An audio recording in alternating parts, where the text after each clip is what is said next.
Guys आज हम बात करेंगे क्लास 12 के डायरेक्ट और इनडायरेक्ट स्पीच की।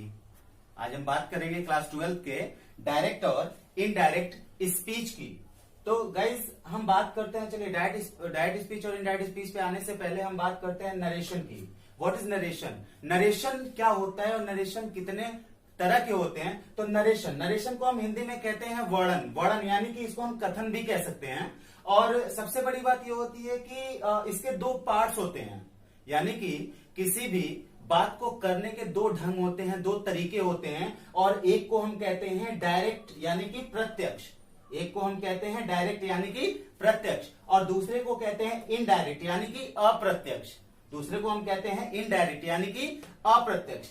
अब सबसे पहले तो हमें यह जान लेना चाहिए कि हमने तो ये जान लिया कि नरेशन क्या होता है। अब उसके बाद आता है हमारा कि डायरेक्ट स्पीच किसे कहते हैं। तो गाइज हम आपको बताना चाहते हैं कि वक्ता यानी कि स्पीकर के द्वारा कही गई बातों को ज्यों का त्यों कह देना डायरेक्ट स्पीच कहलाता है। वक्ता के द्वारा कही गई बातों को ज्यों का त्यों कह देना डायरेक्ट स्पीच कहलाता है।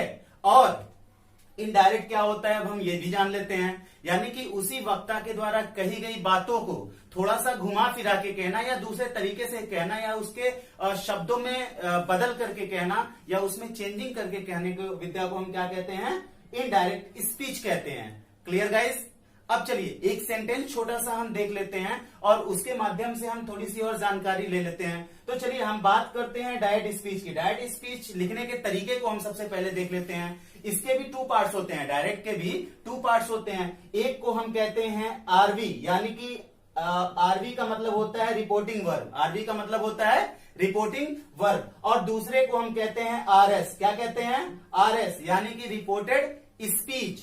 अब बात करते हैं आरवी। आरवी क्या होता है? आरवी वह होता है जो हमेशा इन्वर्टेड कामास के बाहर लिखा जाता है। आरवी वह होता है जो हमेशा इन्वर्टेड कामास के बाहर लिखा जाता है। और आरएस यानी कि रिपोर्टेड स्पीच हमेशा कहां लिखा जाता है? इन्वर्टेड कामास के अंदर लिखा जाता है। तो चलिए गाइस ये तो आपने समझ लिया। अब चलिए डायरेक्ट स्पीच का लिखने का तरीका हमने आपको बता दिया कि राहुल सेड, राहुल ने कहा। क्या कहा? अब देखिए यहां कॉमा लग गया और उसके बाद इन्वर्टेड कामास के अंदर आ गया आई एम हैप्पी, मैं खुश हूं। राहुल ने कहा मैं खुश हूं। इसको अब हमने ज्यों का त्यों वैसे का वैसे कह दिया, तो इसको हम क्या कहेंगे? डायरेक्ट स्पीच कहेंगे। अब इसको अगर बदल के हमें कहना है यानी कि दूसरे तरीके से कहना है, तो चलिए हम देखते हैं इनडायरेक्ट स्पीच को, इसी सेंटेंस को बदल के। तो चलिए यहाँ पे हो गया राहुल सेड, यानी कि राहुल ने कहा।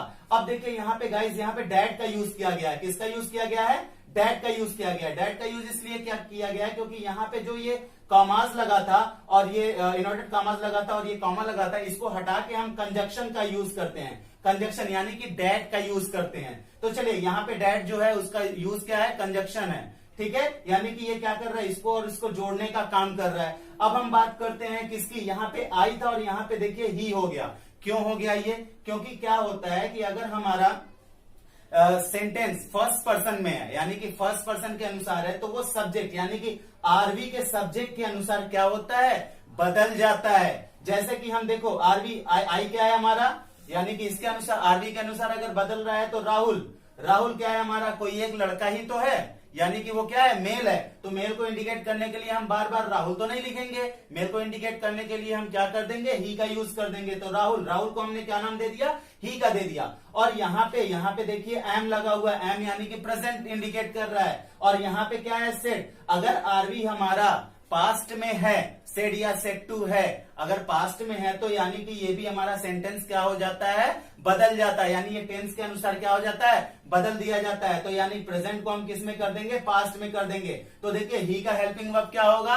वाज होगा पास्ट में। और हैप्पी यहाँ पे है और हैप्पी यहाँ भी है। और गाइज आपको देखना ये होगा कि यहाँ पे देखिए फुल स्टॉप लगा हुआ है, ना कि यहाँ पे इन्वर्टेड कामास लगा हुआ है। क्यों? क्योंकि इन्वर्टेड कामास यहाँ पे इनडायरेक्ट में इसलिए हट गया क्योंकि यहाँ पे कंजक्शन डैट का यूज हो गया। यहाँ पे अब कह रहा है राहुल से, राहुल ने कहा कि वह हैप्पी था यानी कि खुश था।